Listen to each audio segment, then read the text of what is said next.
Hello everyone, আসসালামু আলাইকুম। আমার চ্যানেলে নিউ একটা ভিডিও দেখার জন্য আপনাদেরকে ওয়েলকাম জানাচ্ছি। আজকে একই ভিডিওতে আপনাদের জন্য থাকছে ৩ রকমের আইসক্রিমের রেসিপি।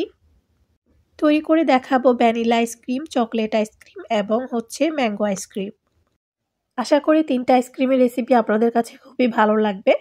আপনারা সামার টাইমে অবশ্যই এটা ট্রাই করে দেখবেন। তো চলুন ৩টা আইসক্রিমের রেসিপি দেখে আসি। প্রথমে আমি একটা মিক্সিং বোল নিয়ে নিলাম।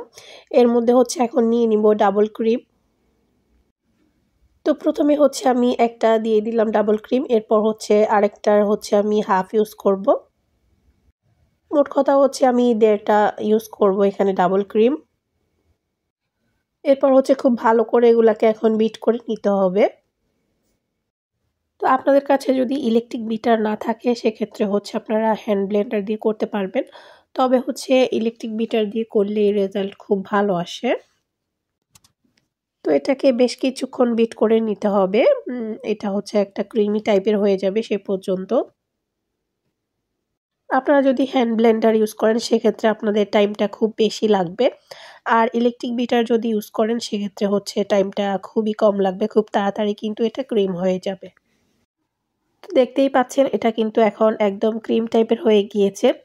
এ পর্যায়ে আমি এর মধ্যে ইউজ করব কনডেন্স মিল্ক মিষ্টির জন্য। আপনারা চাইলে চিনিটাও ইউজ করতে পারেন, তবে বেস্ট যদি আপনারা টেস্ট পেতে চান সেক্ষেত্রে কনডেন্স মিল্কটা ইউজ করবেন। আর চিনিটা যদি ইউজ করেন সেক্ষেত্রে চিনিকে ব্লেন্ড করে পাউডার সুগার করে ইউজ করবেন।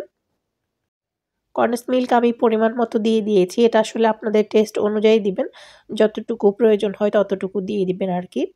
তো আমি যতটুকু দিয়েছি দেওয়ার পর আমি আবার চেক করে দেখব, যদি প্রয়োজন হয় আমি আরেকটু ইউজ করব। তো আমি চেক করে দেখলাম যে আরেকটুর প্রয়োজন আছে, এজন্য আমি আরেকটু কনডেন্স মিল্ক দিয়ে দিলাম। এরপর আবারও ভালো করে মিশিয়ে নিচ্ছি। এরপর যেহেতু এটা ভ্যানিলা আইসক্রিম সেজন্য এর মধ্যে ভ্যানিলা এসেন্সটা ইউজ করতে হবে, এটা অবশ্যই ইউজ করতে হবে। তো আমি পরিমাণ মতো দিয়ে দিয়েছি। এরপর খুব ভালো করে আবারও মিশিয়ে নিলে কিন্তু হয়ে যাবে। এটাকে এখন আর আমি ব্লেন্ড করব না, মানে বিটার দিয়ে আর বিট করব না আর কি। তো এটা এখন হয়ে গিয়েছে। এখন জাস্ট একটুখানি দিয়ে দিচ্ছি ফুড কালার। আইসক্রিমটা একদম দোকানের মতো কালার আসার জন্য হালকা একটু ফুড কালার আমি ইউজ করেছি। আপনারা চাইলে এটা স্কিপ করতে পারবেন পুরোপুরি। তো আমি জাস্ট হালকা একটুই দিয়েছি, দিয়ে আবার একটু ভালো করে মিশিয়ে নিয়ে এরপর যে পাত্রে এই আইসক্রিমটা সেট করব সেটার মধ্যে নিয়ে নিব। আমি বড় একটা বক্স নিয়ে নিলাম। এখন ওই বক্সের মধ্যে সবগুলা নিয়ে নিচ্ছি। এটাকে রেখে দেব 2 ঘন্টার জন্য ফ্রিজে। এখন আমি বানাবো ম্যাঙ্গো আইসক্রিম, সেজন্য আমি নিয়ে নিচ্ছি বড় একটা ক্যান থেকে হাফ ক্যানের বেশি হবে আর কি। আর ছোট ক্যানের 1 ক্যান হবে ডাবল ক্রিম।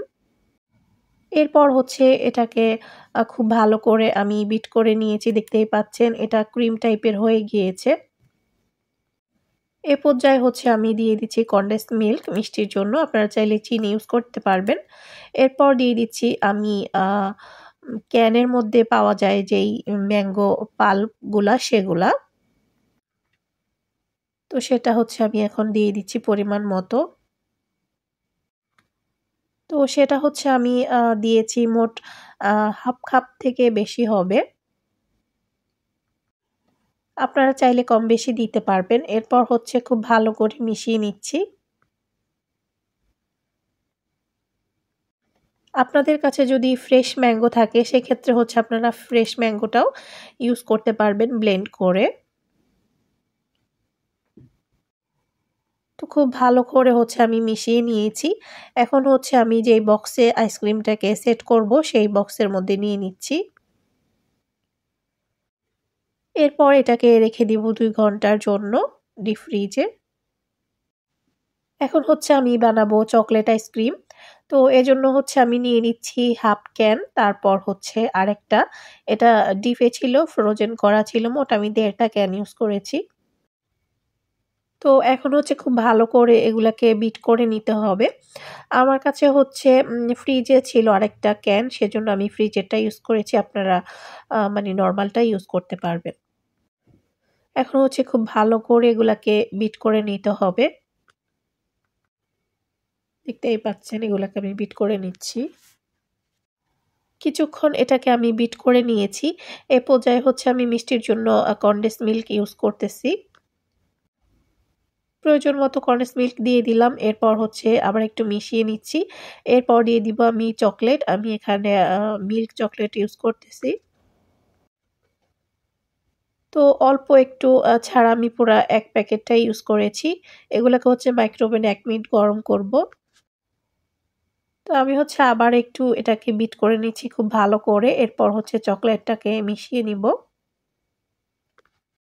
তো এই যে চকলেটটা কিন্তু গলে গিয়েছে, আমি একটু মিশিয়ে নিই, তারপর হচ্ছে মিক্সারের মধ্যে দিয়ে দিব। আর একদম দোকানের মতো টেস্ট পেতে চাইলে অবশ্যই কিন্তু চকলেটটা ইউজ করবেন। আপনারা চাইলে কিন্তু আরও বেশিও ইউজ করতে পারবেন চকলেট। আমি হচ্ছে পরিমাণে কমই দিয়েছি। এরপর দিয়ে দিচ্ছি 1/3 কাপ কোকো পাউডার। একটা চালনির মধ্যে নিয়ে নিলাম, তারপর হচ্ছে খুব ভালো করে এটাকে চেলে দিয়ে দিচ্ছি। কোকো পাউডার দেওয়ার পর হচ্ছে আমি প্রথমে চামচ দিয়ে একটু ভালো করে মিশিয়ে নিব। এরপর হচ্ছে আমি এটাকে আবার হচ্ছে বিট করে নিব।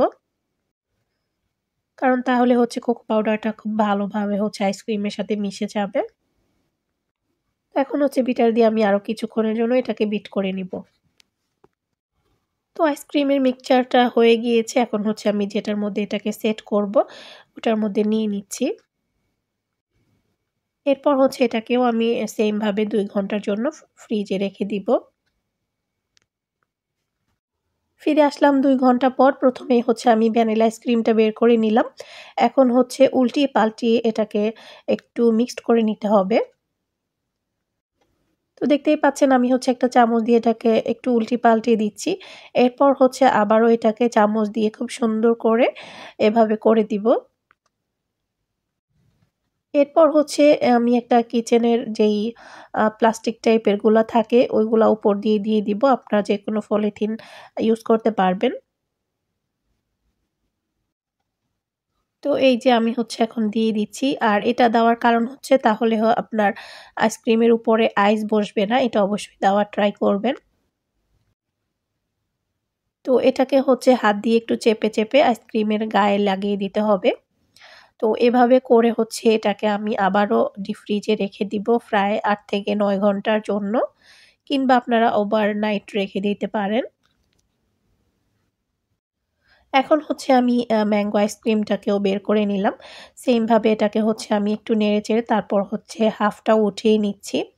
উঠিয়ে নিয়ে হচ্ছে আমি যেই ম্যাঙ্গো পাল্পটা ওইটা হচ্ছে মাঝখানে দিয়ে দিচ্ছি। অল্প কিছুটা মাঝখানে দিয়ে তারপর হচ্ছে বাকি আইসক্রিমটা আবারও উপর দিয়ে দিব। এরপর হচ্ছে আইসক্রিমের উপর সাইডেও আমি হচ্ছে আবার একটু ম্যাঙ্গো পাল্প দিয়ে দিব। প্রথমে আইসক্রিমটাকে একটু সুন্দর করে সেট করে নিলাম। এখন হচ্ছে উপর দিয়েও আমি আবারও একটু দিয়ে দিচ্ছি। এভাবে দিলে দেখতেও সুন্দর আর খেতেও কিন্তু খুবই মজা হবে। তো আমি একটু ডিজাইন করা ট্রাই করতেছিলাম। এরপর হচ্ছে এটাকেও আমি সেম ভাবে যেটা করেছিলাম আ ভ্যানিলা আইসক্রিমের মধ্যে সেভাবেই হচ্ছে দিয়ে তারপর এটাকেও রেখে দিব। তো এটার মধ্যেও হচ্ছে আমি এভাবে দিয়ে দিচ্ছি, তাহলে আর উপরে আইসটা হবে না। তো এটাকেও হচ্ছে আমি ডিপ ফ্রিজে রেখে দিব সেম ভাবে। ভালো করে হচ্ছে এখন ঢাকনাটাকে দিয়ে দিব। সেম ভাবে হচ্ছে আমি চকলেট আইসক্রিমটাকেও করে নিচ্ছি। মোট কথা সবগুলো আইসক্রিমকেই সেম ভাবে করে নিতে হবে আরকি। তো এটাকেও আমি এভাবেও এখন রেখে দিব ডিপ ফ্রিজে। ফিরে আসলাম প্রায় ৮ থেকে ৯ ঘন্টা পর। এখন হচ্ছে আইসক্রিমগুলাকে আমি বের করে নিলাম। তো প্রথমেই হচ্ছে আমি আপনাদেরকে ভ্যানিলা আইসক্রিমটা সার্ভ করে দেখাচ্ছি। আর দেখতেই পাচ্ছেন কতটা পারফেক্ট ভাবে হয়েছে। তো আমি হচ্ছে একটা চামচ দিয়ে করে নিচ্ছি। আপনাদের কাছে যদি আইসক্রিম স্পুন থাকে সেটা দিয়েও করতে পারবেন। তো এই যে আইসক্রিমটা দেখুন একদম পারফেক্ট হয়েছে। আর খেতেও একদম দোকানের মতো। এখন হচ্ছে আমি ম্যাঙ্গো আইসক্রিমটাকেও আপনাদেরকে সার্ভ করে দেখাচ্ছি। আর এটাও একদমই পারফেক্ট হয়েছে। ম্যাঙ্গো আইসক্রিমটাও খেতে কিন্তু একদম দোকানের মতো হয়েছে, পারফেক্ট হয়েছে। আপনারা এভাবে অবশ্যই একবার হলেও ট্রাই করে দেখবেন। আশা করি আপনাদেরও ভালো লাগবে। এখন হচ্ছে আপনাদেরকে আমি চকলেট আইসক্রিমটাকেও সার্ভ করে দেখাচ্ছি। এটাও কিন্তু খেতে পারফেক্ট হয়েছে। তো আশা করি আপনাদের কাছে ৩ টা আইসক্রিমের রেসিপিই ভালো লেগেছে। আজকে ৩ টা আইসক্রিমের রেসিপি আপনাদের কাছে কেমন লেগেছে আর কোনটা আপনাদের কাছে বেস্ট মনে হয়েছে অবশ্যই কমেন্টস করে জানাতে কিন্তু ভুলবেন না। আজকের রেসিপিটা এ পর্যন্তই ছিল। সবাই অনেক বেশি ভালো থাকবেন আর আপনারাও এভাবে ট্রাই করবেন। আজকের মতো এখানেই বিদায় নিচ্ছি। আল্লাহ হাফেজ।